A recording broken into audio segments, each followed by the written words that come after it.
news updates online at 560theanswer.com. Now, from the Signature Bank Studios, this is Chicago's Morning Answer with Dan Proft on AM 560. The Answer.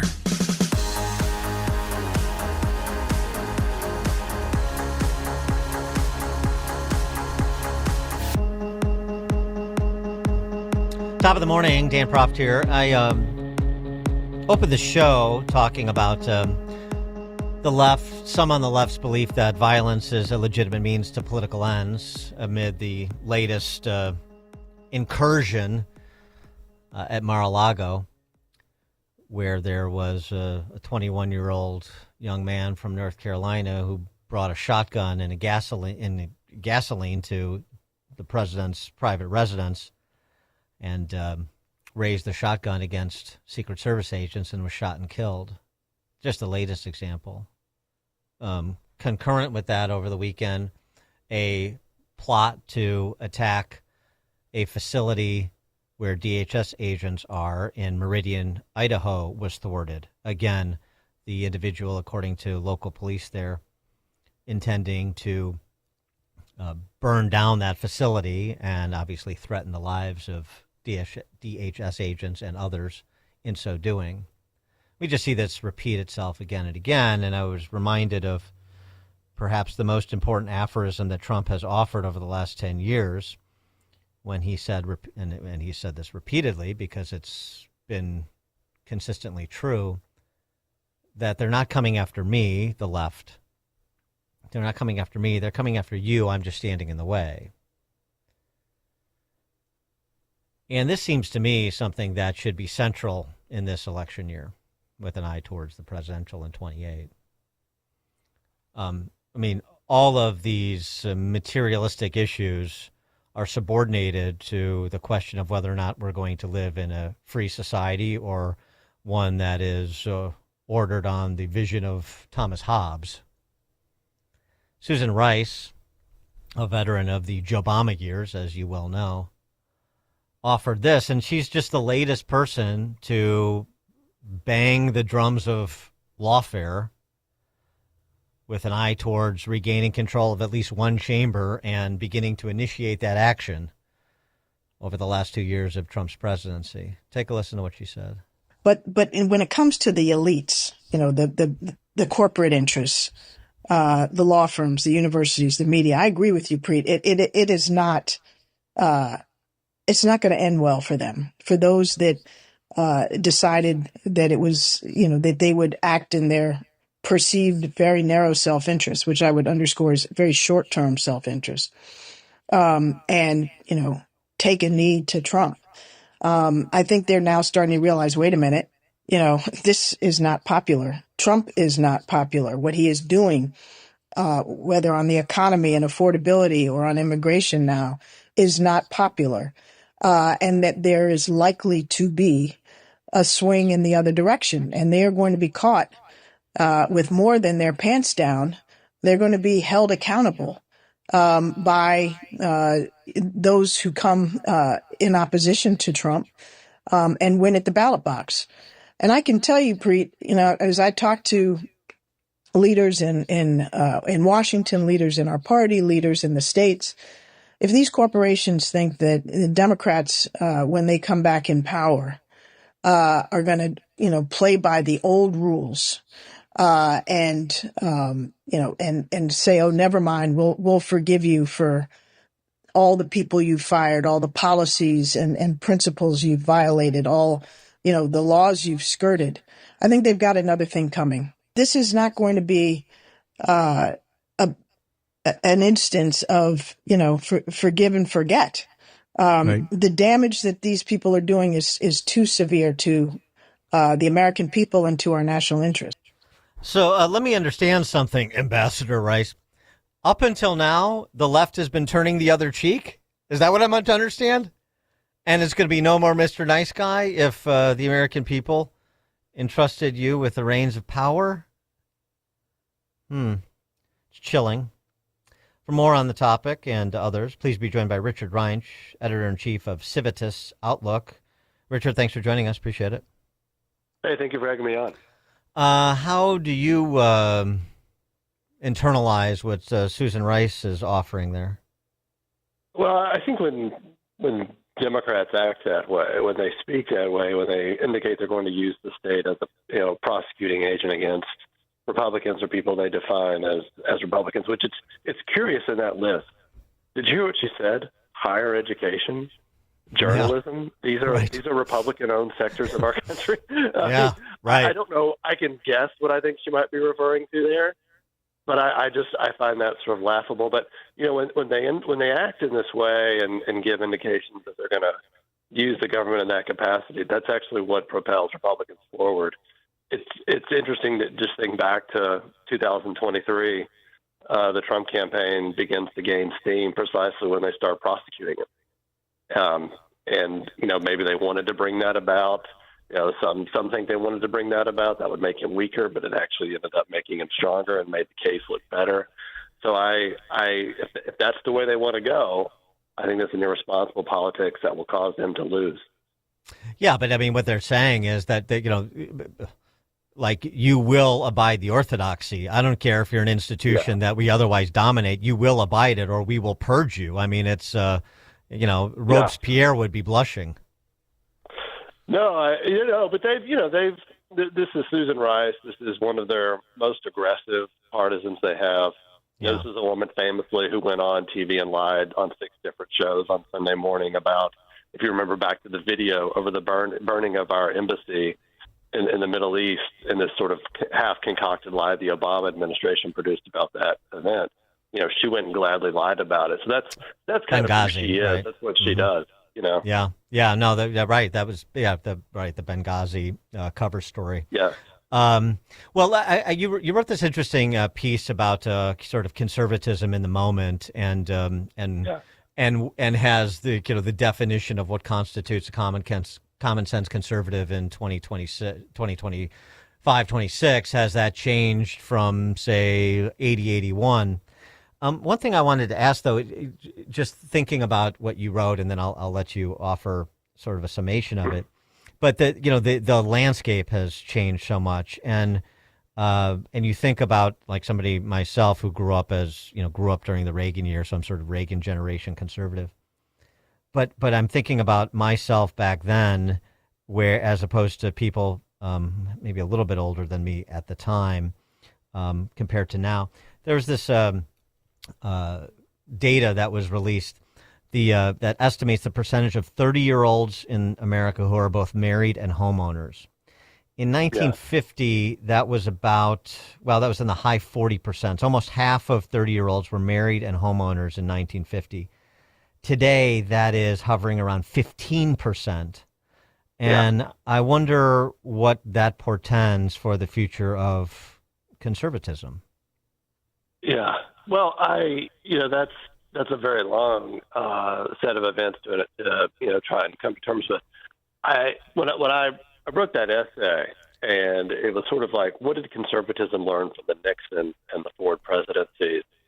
And as much as things have changed, obviously this is a country that's in motion perpetually.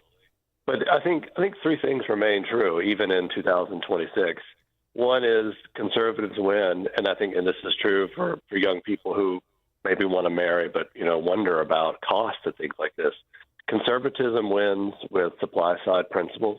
That is to say, the principles that bring people into the market, bring their labor, bring their investment, bring their consumption, and know that their individual choices matter and aren't going to be dictated to them by the government.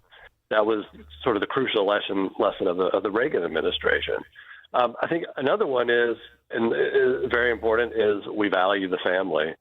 And we value this sort of relational aspect of the human person. And we want to make family life sort of an integral part of everything we do. And we see this right now. Why are so many families leaving states like Minnesota or California or New York for Texas or for Florida or for Tennessee? And it is the fiscal conservatism. It is that sense of being able to keep more of what you earn and have a lower cost of living. But it's also sort of a cultural sanity that prevails in these states. So we want to build on that principle. And then the third is originalism itself, which gave conservatives a way of talking about the Constitution in a very principled way that limits government, that gives you sort of a predictability as to what the Constitution can do, and it's not just sort of a elastic Mr. Potato Head factory for judges to push us in a progressive direction. I think all of those principles remain not just true, but are needed as we move forward as conservatives and deal with sort of the rhetoric of a Susan Rice or others, as we think about, is the green energy revolution dead? There's a lot of indications it is. Is DEI dead? My sense is if they're in power, it comes back again. So we need to have these principles in place to talk about that and to rebut it. What about the Leviathan, the welfare state, and its exponential growth over the last 65 years? Are we in a moment here with the exposés on massive benefit fraud, where we can perhaps muster the political courage to do what we know needs to be done, but we've been unwilling to do it, even going back to Reagan? Yeah, I know. I wish. Look, we've got to come to terms with, first of all, the means-tested entitlement programs have been growing dramatically in this country since the 1980s. I mean, and before that, but there's been dramatic growth. People don't realize it.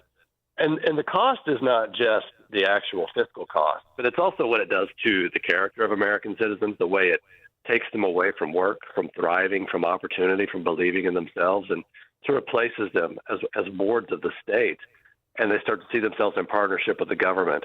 That has to happen through a Republican Party that talks about this crucial idea of work and freedom and opportunity again. And in conjunction with what types of citizens do we want to form? Do we want to have 20, 30, 40% of the country, of households in this country, dependent upon the government in some way? So fraud that we see in Minnesota, exacerbated by the particular details of this immigrant community, go with the territory when you're spending that much money. My sense is we're going to see a lot coming out of California soon in terms of fraud and in other states, but that goes with the territory. Now, will we see the Democrats try and prevent the ability to detect fraud in various states? I guess we will. So that's crucial, but also not just means-tested entitlements, but the overall Social Security, Medicare, Medicaid, those things as well. We can confront them and deal with them in a prudential way, or we're going to face sooner or later some sort of catastrophic situation where dramatic cuts have to be made, which are going to make a lot of people's lives are going to hurt them because they're going to take huge cuts in their benefits. But that's sort of where we're setting ourselves up by refusing to have this conversation about what can we afford and why, and what types of citizens do we want to produce. Yeah, I mean, it looks like Cloward and Piven had a pretty good idea if you wanted to have a slow-rolling Marxist revolution, which we're well on the way for, because it doesn't seem to me like there is the gravity, the center of gravity is not where it was, and I don't know how you get there. Like in the mid-'90s when you had conservative reform governors like Engler and Tommy Thompson, and even moderates like Jim Edgar in Illinois. And you had the DLC crowd, governors like Bill Clinton, who signed on to, basic reforms like work requirements to realign the incentives in the direction of work rather than dependency. But I mean, there's nobody on the other party that's willing to do that, as far as I can tell. Maybe John Fetterman, and there's very few people on the conservative side that want to spend the political capital. Yeah. No, and I think too, it's a shift in rhetoric even in the Republican side. I mean, there's this sort of sense of, well, everybody is aggrieved and everybody is sort of preyed upon by elites. And while I'm not going to excuse a lot of behavior of our elites over the last few decades, I think it is still largely the case that work, discipline, prudence in your personal life, you can succeed in this country without being dependent upon some government program. And that case has to be made again by the Republican Party in a very aggressive way. That you are not a victim, and that has sort of fallen by the wayside, I think, and it has to be recovered. And it has to be recovered not only because it's good for our fiscal side, but it's the best way to be a citizen. It's the best way to thrive as a human being. I did want to get your take on the learning resources decision the Supreme Court handed down on Friday on the president's tariff power. You obviously have seen his reaction, although, it's not nearly as devastating to his approach with respect to the use of tariffs as some might imagine, as we've been discussing all morning, including with Professor Richard Epstein earlier last hour. Yeah. But and the other thing too is, even as like a free trade guy as I am, let's not be Pollyannish. I mean, Reagan used tariffs too as supply side and free market as he was. So it's not like it's the way Trump does this, like just about everything else, that represents a bit of a paradigm shift from the Reagan era. But it's not like conservatives haven't seen utility in the use of tariffs to advance national security interests. Yeah, sometimes to protect industries, but also sometimes to use, as Trump has, as a cudgel to get better trade deals for American companies. So maybe he overstepped, but there are statutory powers that he has that allows him to maybe get in a more orderly way to the same place and for the same net benefits for America. Is that fair? Well, I will say, I would just briefly say, I think Reagan fundamentally is a free trader, was a free trader, and operating with a protectionist Congress, and made concessions where he had to sort of avert an overall protectionist landscape. Yeah. I think that's very different from what Trump tries to do. I think the use, if you're going to advance tariffs as broadly as Trump wants to do, the better course would be to proceed through Congress.